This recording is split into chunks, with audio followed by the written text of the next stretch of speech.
तो नमस्कार।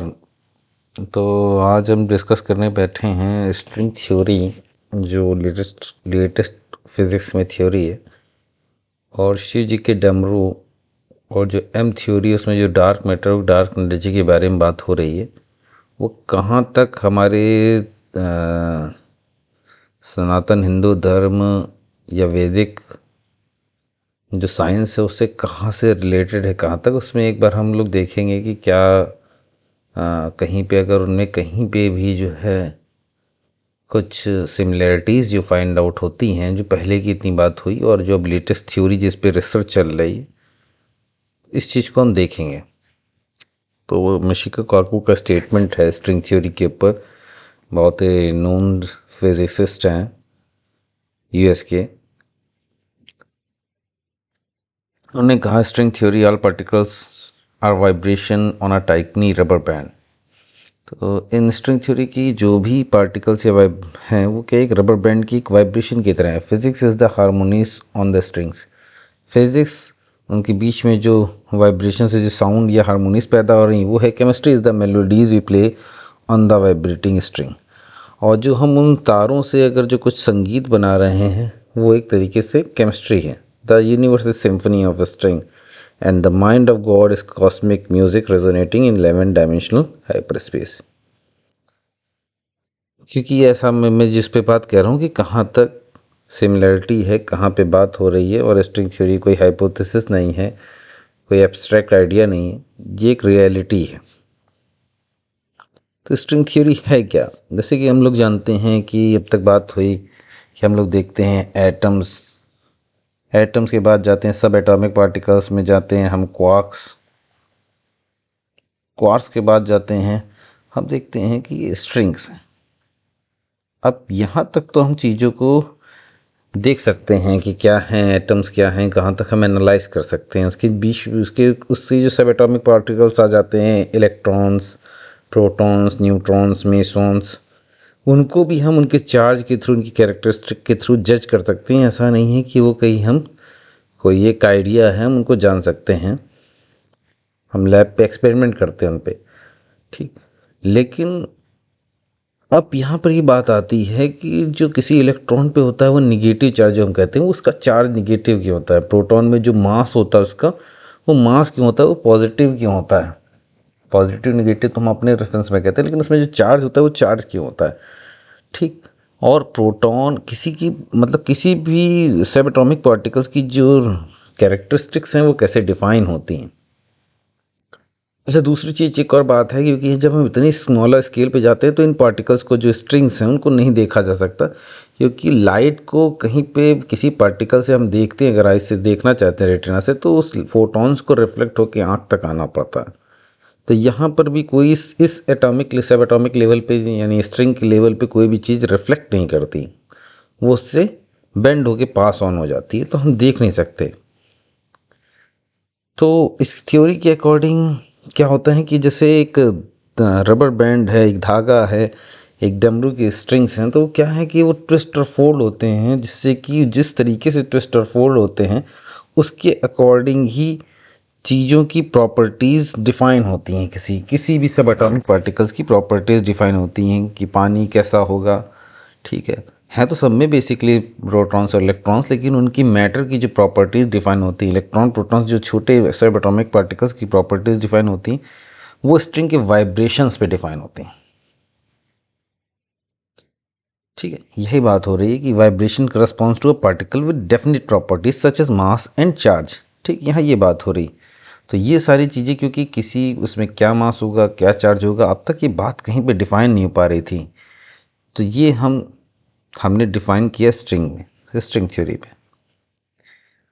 अभी हम इस बात पे बात कर रहे हैं कि स्ट्रिंग थ्योरी है क्या, फिर हम रिलेट करेंगे कि ये कहाँ तक शिव जी के जो बात होती है डमरू से, ठीक है, कहाँ तक ये हम लोगों के सनातन धर्म से रिलेटेड, इस बारे में बात करेंगे। तो इससे पहले स्ट्रिंग थ्योरी से दो दो मेन अगर हम देखें सिद्धांत है। एक क्वांटम फिजिक्स है और दूसरी जनरल रिलेटिविटी है। ये क्वांटम मैकेनिक्स क्या करता है कि जो हम छोटी हैं, छोटे पार्टिकल्स हैं, उनको तो बहुत अच्छी तरह से डिस्क्राइब कर देता है चीज़ों को, उनको बिल्कुल अच्छी तरह।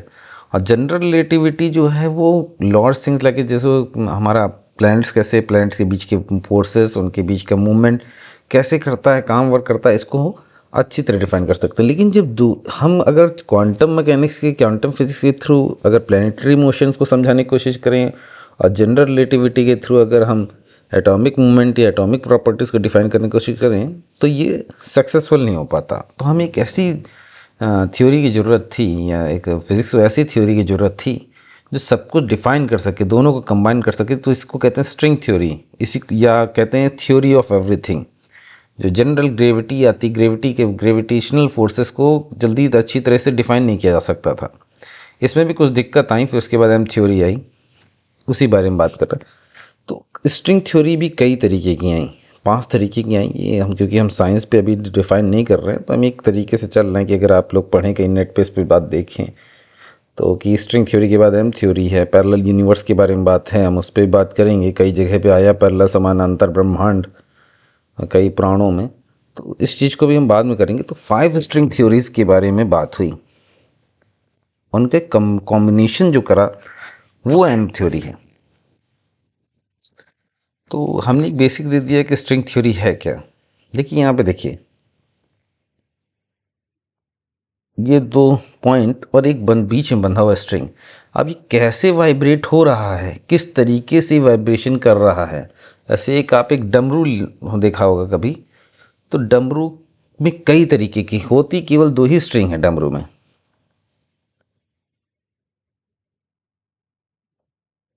ये किस तरह से साउंड कर रहे हो, उसी तरीके से हम एक म्यूजिक से उत्पन्न होता है, ठीक। तो कभी आप देखिए कि हाँ, सनातन धर्म में साउंड की बहुत ज़्यादा इम्पोर्टेंस है। जो सब कुछ है कहते हैं नाद से उत्पन्न है। इसी तरह से बिग बैंग एक नाद ही है कि कई नादों से उत्पन्न है। सारा संसार एक आवाज़ से है, नाद से है। तो अगर हम देखें शिव जी के पास डमरू है, शिव जी भगवान नहीं है जैसा लोग समझते हैं, शिव जी ईश्वर हैं। कभी भी आप देखेंगे ईशा उवाच, भगवान उवाच नहीं आएगा, ईशा उवाच आएगा कि ईश्वर बोल रहे हैं। तो ईश्वर के पास डमरू है, अगर देखा जाए तो उनके पास कुछ और भी हो सकता था। सरस्वती जी के पास वीणा है, विष्णु जी के पास शंख है, ठीक, कृष्ण जी के पास बांसुरी है, लेकिन शिव जी के पास डमरू है। तो ऐसा नहीं होता कि यहाँ पे कुछ ये सांकेतिक हैं, सिंबल हैं, कि कुछ तो किसी तरफ डिफाइन कर रहे हैं कि चीज़ें क्या हैं।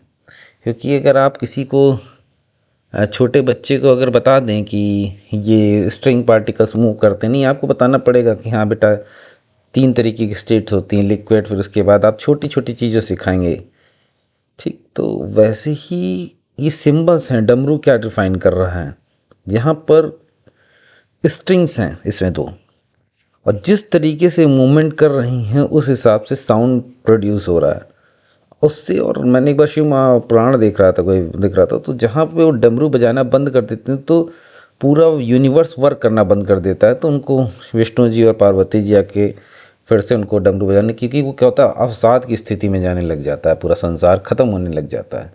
तो शिव जी के पास डमरू ही क्यों है, क्योंकि वो जो स्ट्रिंग्स वाइब्रेट हो रही हैं वो डिफाइन कर रही हैं हर एक चीज़ की प्रॉपर्टीज़ को, जो कि अब हम लोग स्ट्रिंग और थ्योरी में समझ रहे हैं।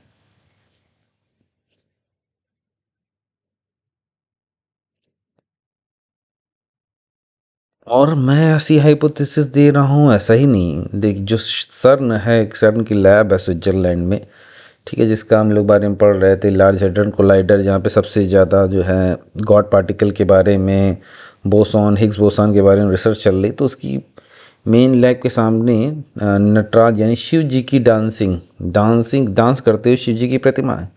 तो जहाँ पर म्यूज़िक है वहाँ पर डांस है। क्या इसका मतलब, क्या इम्पोर्टेंस है, क्योंकि जिस तरीके से स्ट्रिंग मूवमेंट कर रही हैं, डांस कर रही हैं, वाइब्रेट कर रही हैं, डांस क्या है, एक वाइब्रेशन, जिस तरह से कर रही हैं उस तरीके से संसार एक लय में जा रहा है, हर एक चीज़ की प्रॉपर्टीज़ डिफाइन हो रही हैं। तो जो डमरू है वो स्ट्रिंग है, और जो शिव जी का नाच दिखा रहा है वो दिखा रहा है कि किस तरीके से चीज़ें वाइब्रेट रेजोनेंस या किसी पैटर्न पे जा रही हैं, जिस तरीके से पैटर्न पे जा रही हैं उस तरीके से स्ट्रिंग के वाइब्रेशन पे किसी भी मटेरियल की प्रॉपर्टीज़ डिफाइन हो रही हैं। तो इस पे एक कार्ल सैगन सर, एक साइंटिस्ट हैं, उन्होंने कहा, Carl Sagan of sir drew a metaphor between the cosmic dance of Nataraja that is Shiva and the modern study of the cosmic dance of subatomic particle. तो मैं ही ऐसा कह रहा हूँ, मैं ही एक ऐसा सिमिलरिटी ड्रॉ कर रहा हूँ, ऐसा नहीं। इसके बाद जो मेन इम्पोर्टेंट है मैटर मैंने देखा, डार्क मैटर और डार्क एनर्जी। तो बहुत से लोगों को नहीं मालूम होगा कि डार्क मैटर क्या है। तो अब जो बिग बैंग थी हाइपोथेसिस आई कि बिग बैंग के बारे में कहा गया, तो क्यों कैसा क्यों कहा, क्योंकि देखा गया कि जो गैलेक्सीज़ हैं या प्लैनेट्स हैं, गैलेक्सीज़ लगातार एक्सपेंड हो रही हैं। देखा गया कि उनके बीच में एक एक्सेलरेशन है, दूर हो रहे हैं प्लैनेट्स एक दूसरे से, गैलेक्सीज अपार्ट जा रहे हैं। तो लेकिन कोई एक ऐसा फोर्स है, क्योंकि जब धमाका होगा तो चीज़ें दूर होंगी, और जब उनको कोई रोकने वाला नहीं होगा तो चीज़ें क्या होंगी, लगातार दूर होती जाएंगी। लेकिन कोई एक ऐसा फोर्स है, एक ऐसा मैटर है जो उन सबको बांध के रखा है, दूर जाने नहीं दे रहा। तो पहले तो इसको dark matter, dark energy string theory से पहले उन्होंने कहा कि वो ग्रेविटी है जो सबको बांध के रखती है। लेकिन 1998 में हबल स्पेस टेलीस्कोप ने ऑब्जर्व किया कि डिस्टेंट सुपरनोवा में जो है उनमें देखा कि जो एक्सपेंशन हो रहा है वो जो आज हो रहा है उससे कम है। So the expansion of the universe has not been slowing due to gravity as everyone thought, it has been accelerating.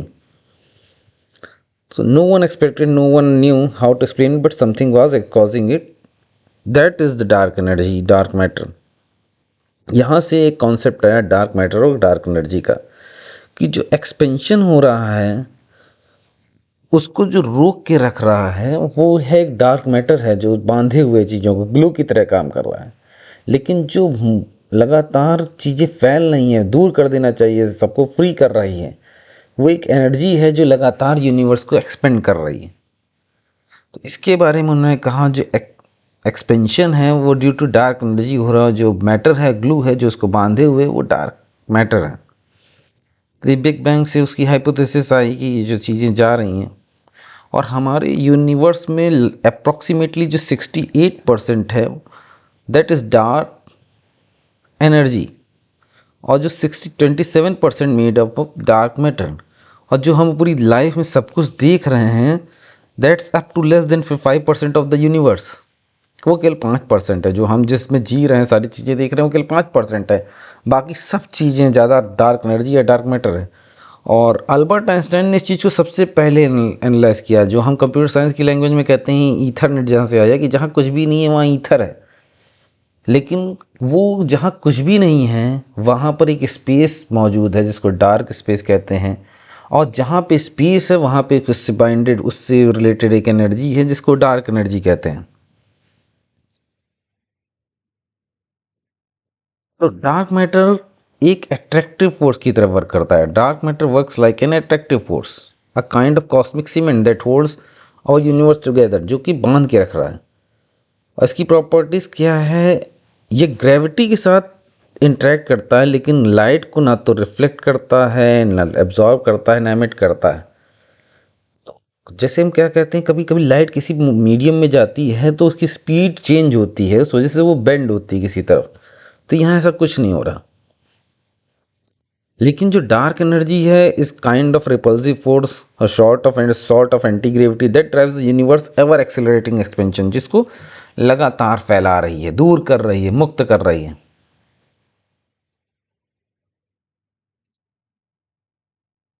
ये चीज़ें फिर से 1930 में सबसे पहले उन्होंने वो दिया, सिद्धांत दिया, उसके बाद सारी चीज़ें इसके डिस्कस हुई। अब हमारी मेन बात आती है कि शिव और शक्ति, जो डार्क मैटर है वो मेरे अकॉर्डिंग शिव है, और जो डार्क एनर्जी है वो मेरे अकॉर्डिंग शक्ति है। नाम ही है शक्ति, दैट मीन्स शक्ति, हम जो उसका सिनोनिम इंग्लिश में देखते हैं तो एनर्जी है, जो चीज़ दिख नहीं रही, जो छुपी है, डार्क मैटर, डार्क एनर्जी इस यूनिवर्स में सबसे बड़ा फोर्स है। ये अब ये कोई हाइपोथेसिस नहीं है, ये रिसर्च का है। ब्लैक होल पे सब पे रिसर्च चल रही है, उस पे उसका मैटर है। तो अगर आप दोनों की प्रॉपर्टीज को देखिए, तो अगर हम अपनी बॉडी में हैं तो हमारे पास एक एनर्जी है जो इसमें बाउंड है। अगर हम किसी उस बॉडी को अगर देखा जाए तो शिव जी को जोड़ा गया शव के साथ। जब शव शक्ति से मिलता है तो शिव बनता है। लेकिन शिव जी वास कहाँ करते हैं? शिव जी शमशान में वास करते हैं, जहाँ बॉडी, जहाँ आत्मा निकल जाने के बाद जो केवल देह रह जाती है। तो इसीलिए कभी भी आप जाइए हिंदू शमशान घाट पे, वहाँ पे शिव जी की प्रतिमा दिखेंगी, भैरव दिखेंगे। क्योंकि वहाँ पर क्या है, जो चीज़ें हैं, जो बॉडी है, जो उस शक्ति को रोक के बांधे हुए शरीर में, वो शव है। सो शिव इज अ मैटर और body, anything that holds energy with in, otherwise energy can't be bound, it is like a wire. एक तार है, एनर्जी हर जगह है। लेकिन जब आप उसको तार दे देते हैं या किसी एक इक्विपमेंट में, इलेक्ट्रिक बल्ब में दे देते हैं, तो एनर्जी उस चीज़ से बहती हुई जाती हुई एक बल्ब को दिखाती है। बल्ब भी ऐसे नहीं जल सकता जब तक उसमें एनर्जी नहीं होगी। लेकिन बल्ब का होना ज़रूरी है, तार का होना ज़रूरी है एनर्जी के पास होने के लिए। और तो डार्क मैटर जैसे बाउंड करके रख रहा है, चीज़ों को रोकी है, ग्लू है, वैसे एक बॉडी या एक पत्थर या एक वायर किसी भी चीज़ का मीडियम है जिसमें एनर्जी रह सकती है। और Shakti, Shakti as the name implies the energy which is inside form, जो किसी पत्थर, किसी ह्यूमन बॉडी या रोटेशनल एनर्जी प्लैनेट की है, डार्क एनर्जी है, जो अब लगातार वो मुक्त हो जाना चाहती है, वो बंधना नहीं चाहती।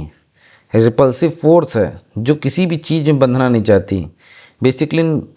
और आखिरकार जो शिव और ये शव और शक्ति का जो लड़ाई है, असली में जब मृत्यु के बाद, आफ्टर डेथ, क्या होता है कि बॉडी से एनर्जी फ्री हो जाती है।